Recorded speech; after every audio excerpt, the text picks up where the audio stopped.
So magandang araw Kabole. So video nito pag-uusapan po natin yung pong statements nga po itong sa Al Francis Chua. Medyo nalit tayo no, pero tutukukan natin yan regarding nga po the statements niya regarding po sa mga sister teams Kabole. And then I will also give the top trade assets po ng apat po na teams headlined by Converge Kabole. So hindi pa nakasubscribe, pakipindot naman po yung subscription button. Let's start po with the NLEX Road Warriors.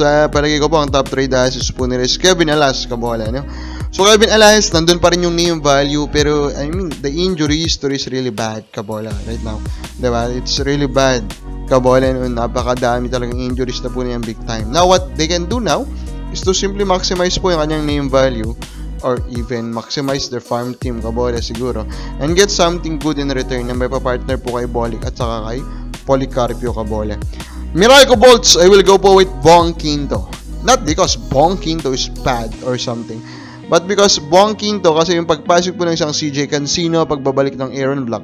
Out of those three kasi Kabola, ang pinaka-reliable sa kanila, and I think the most confident po tayo Kabola na makakakuha po ng tamang return. Kumbaga, yung trade value niya is nasa tama.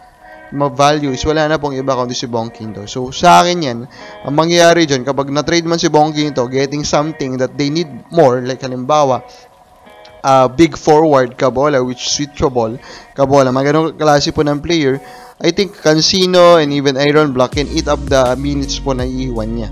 So that is the reason why Meralco, I have here Bong Quinto Kabola. And then of course, rain or shine, I still have Pope Belga there, Kabola, as their top trade asset. Yes, he's still a quality po na big man. I'm not sure if still a starting caliber, pero in terms of quality, the guy is still a quality player, quality big man, Kabola. Pero ang mangyayari kasi dito, kumbaga, ma-maximize po nila yung name value niya, di ba? Kasi if any team po that will trade for him, malamang they will trade for him not only because of his production, but because of his popularity. Yan po yung pwedeng ma-maximize po ng rain or shine, Kabola. And then of course, Converge, ito, madali lang. Jay Ambohot, di ba? I still think that yung kanya pong potential nandun pa rin po dun sa trade value niya kasi this guy is young and he's a modern type of player. So yung kanya pong trade value, intact pa rin yan, Kabola. Although of course, you cannot really trade the top 5 pick for him now, diba? Pero overall, he still or will still give something big in return po para dito sa Converge. So kung ako po saan nila, Converge is good for them to try and trade po itong si Cheo Ambohot. Now, punta na tayo dito po sa regarding sister team. So, first, of course, respect to Sir Al Francis Chua for answering this po directly, no? So, ang general view nung kanya pong reason for SMC to maintain sister team is for them to keep or to maintain ito nga pong PBA. So, when I say maintain, is basically to make sure, diba, for you to maintain a professional league, dapat pakita mo na sustainable ka.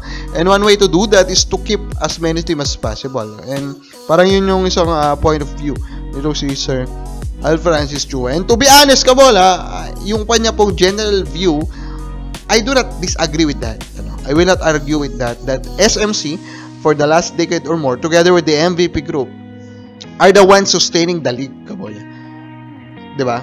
Now, we are not, kasi, it's actually hard to argue against it, kasi hindi naman natin alam yung nangyayari po sa loob, diba? We are not really familiar with the financial status, financial stress, financial problems of the league all throughout the last few decades, Kabola. So with that, mahirap tayo argue yun. Ang i-argue ko lang siguro is yung mga specifics po na nabanggit niya dito. Like halimbawa, yung binanggit niya po, na kapag nawala yung mga sister teams, baka mag-down na sila to 4 to 5 teams na lang po yung PBA, Kabola. Kasi dyan po, ang nangyayari dyan is he is assuming na kapag binenta nila yung franchises nila, halimbawa, na Magnolia, halimbawa po, at saka San Miguel, kung Hinebra po yung i-retain, walang bibili. And I do not think that is the case. I do believe that if SMC now and MVP Group decides that wala nang sister teams, what will happen is there will be big companies out there who are willing to buy up the franchise. Yan po yung assumption ko. And I think there was a post by Snowbad backing that up, Kabola. Diba? So, now, there are also statements, kumbaga, parang ginagaslight, sinasabi niya, 1 billion yung ginagastos po ng SMC. Diba? And that Ramon S.Ang is more than willing to let go of that.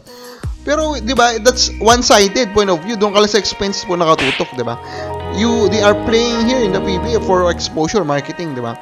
And we all know that it really worked, diba, Kabola? It really worked, the marketing.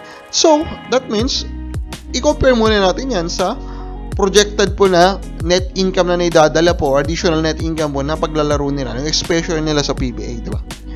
Kung net positive naman, that means hindi po ganun kadali po nabitawan yung 1 billion kasi pala yung 1 billion na ginagastos nila yun, mas malaki po yung naipapasok, di ba kabon?